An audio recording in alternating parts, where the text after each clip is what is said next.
할렐루야. 사랑하는 대강의 가족 여러분, 오늘 하루도 하나님의 말씀과 동행하는 하루 되길 소망합니다. 오늘 말씀은 여호수아 1장 3절에서 4절 말씀입니다. 내가 모세에게 말한 바와 같이 너희 발바닥으로 밟는 곳은 모두 내가 너희에게 주었노니 곧 광야와 이 레바논에서부터 큰 강 곧 유브라데 강까지 핵 족속의 온 땅과 또 해지는 쪽 대해까지 너희의 영토가 되리라. 아멘. 이스라엘 민족에게 가장 큰 위기는 모세가 죽었을 때입니다. 여러분, 모세가 누구입니까? 애굽에 10가지 재앙을 내린 인물입니다. 홍해도 갈랐고 반석에서 물이 솟아나게 했던 인물입니다. 그런데 그 모세가 죽었습니다.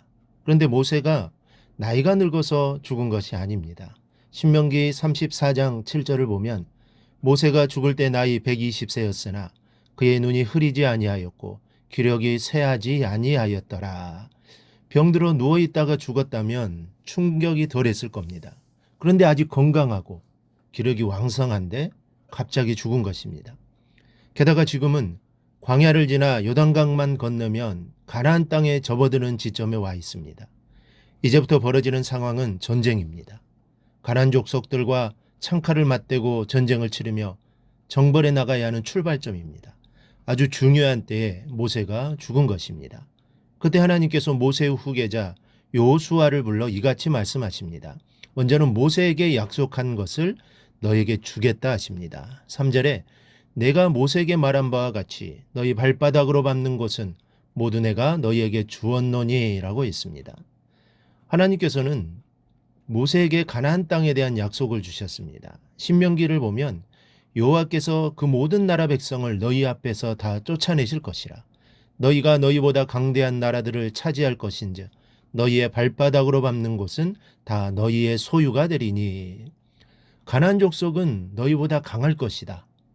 그러나 여호와께서 그들을 쫓아내실 것이요 너희의 발바닥으로 밟는 곳은 다 너희 땅이 될 것이다. 이것은 모세에게 하신 약속입니다.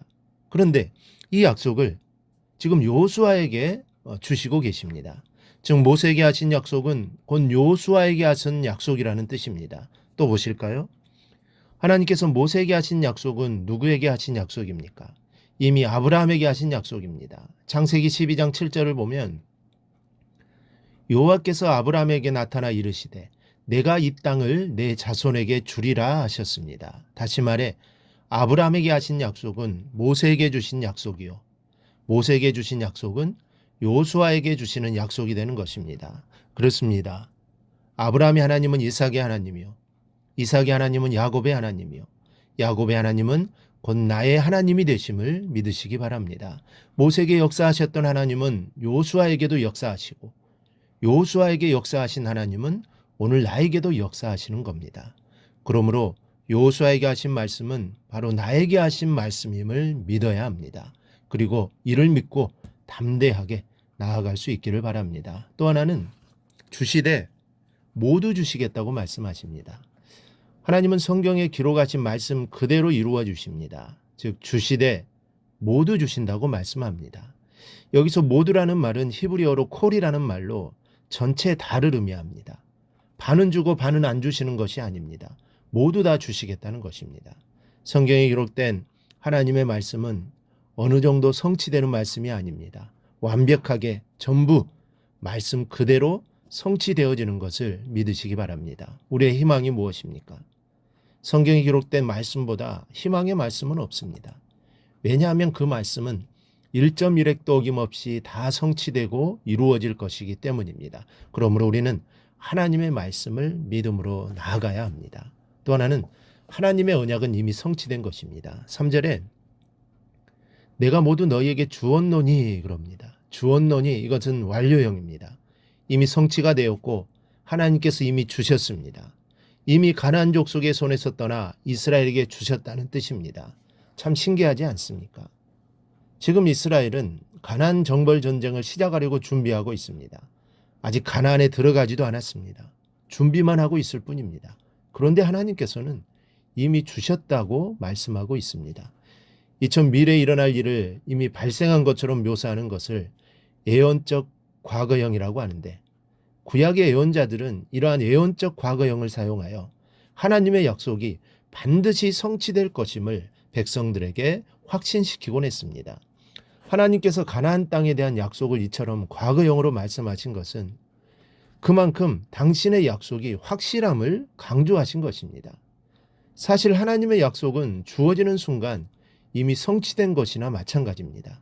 왜냐하면 하나님은 신실하셔서 한 번 약속은 반드시 이행하시며 또한 전능하셔서 못 이룰 것이 없으시기 때문입니다.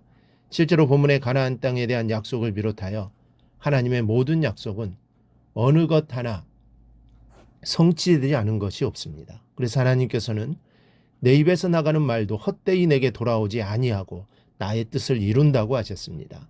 그렇다면 이미 결론은 이스라엘의 승리가 보장되어 있는 것입니다. 저와 여러분의 인생도 승리가 보장되어 있음을 믿으시기 바랍니다. 승리할 것이 아닙니다. 이미 우리는 이겼습니다. 우리는 승리했습니다. 다만 믿음으로 말씀에 순종하며 나아갈 뿐입니다. 믿음으로 순종하는 여러분의 인생은 승리만 있을 뿐입니다. 이를 기억하고 하루하루의 삶이 힘들고 고달프더라도 나에게 승리를 주신 주님을 바라보며 견디며 나아가기를 바랍니다.